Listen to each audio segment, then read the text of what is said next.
Assalamualaikum warahmatullahi wabarakatuh. Perkenalkan, nama saya Romi Abirahmani dengan NIM 2451304 kelas C Teknik Lingkungan UII 2024. Saya di sini akan membawakan tugas UTS saya dengan judul pencemaran sungai di Indonesia. Slide pertama, pernahkah kita berhenti sejenak dan bertanya kemana perginya suara sungai yang dulu jernih? Air yang dulu mengalir tenang, sekarang penuh sampah. Yang dulu jadi tempat bermain, kini jadi tempat buangan. Masalah lingkungan bukan hanya tentang sampah, tapi tentang cara kita memperlakukan hidup. Kalau dilihat dari masalah pencemaran sungai ini sangat berkaitan dengan kehidupan sosial masyarakat. Siapa yang tinggal paling dekat dengan sungai yang tercemar, biasanya itu masyarakat kelas bawah, tetapi itu tidak selalu masyarakat kalangan bawah. Selain tidak punya pilihan tempat tinggal yang layak, sementara itu sebagian besar sampah justru berasal dari gaya hidup boros masyarakat kota yang konsumsi paling banyak justru tidak melihat langsung dampaknya. Ini menunjukkan bahwa krisis lingkungan juga merupakan bentuk ketimpangan sosial. Sungai jadi saksi bisu ketidakadilan itu. Slide selanjutnya ini adalah contoh masyarakat yang berada di emperan sungai atau seperti yang ada dalam tulisan saya, yaitu masyarakat kelas bawah, walaupun tidak selalu masyarakat kelas bawah.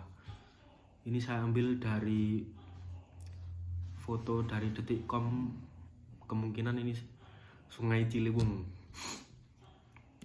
Selanjutnya, dalam banyak ajaran agama, bumi itu bukan milik manusia.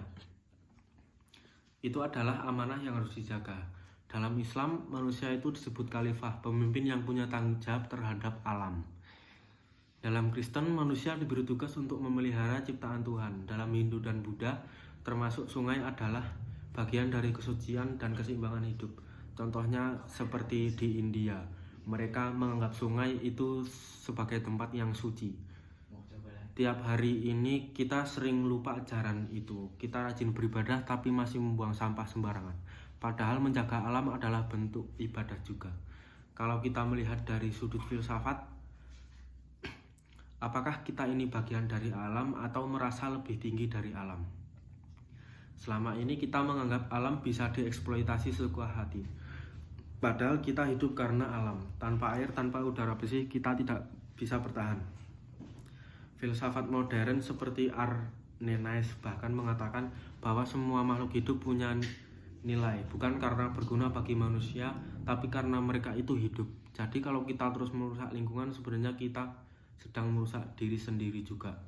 Seperti jika kita membuang sampah sembarangan, itu menjadi pencemaran bagi lingkungan, dan itu akan membuat sebuah penyakit yang mungkin bisa menjadi membahayakan untuk diri kita.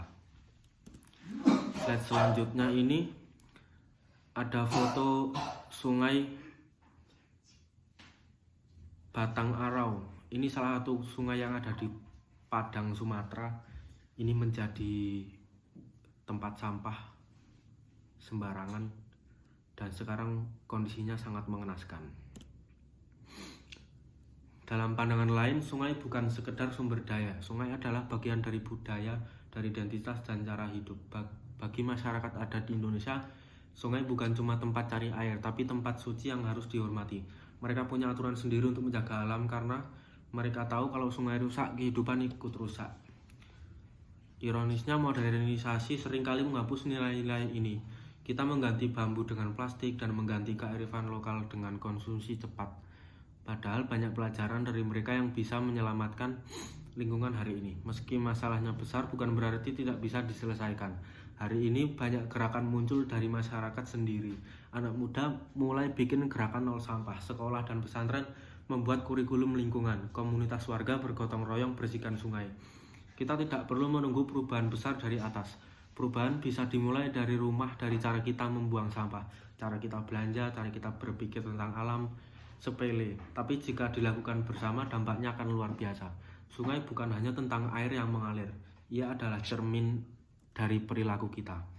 Kalau lingkungan kita kotor, sungai kita kotor, berarti diri kita sendiri juga kotor. Lalu yang terakhir itu ada referensi tentang apa yang saya tulis dan saya masukkan untuk tugas UTS saya. Sekian dari saya, kurang lebihnya mohon maaf.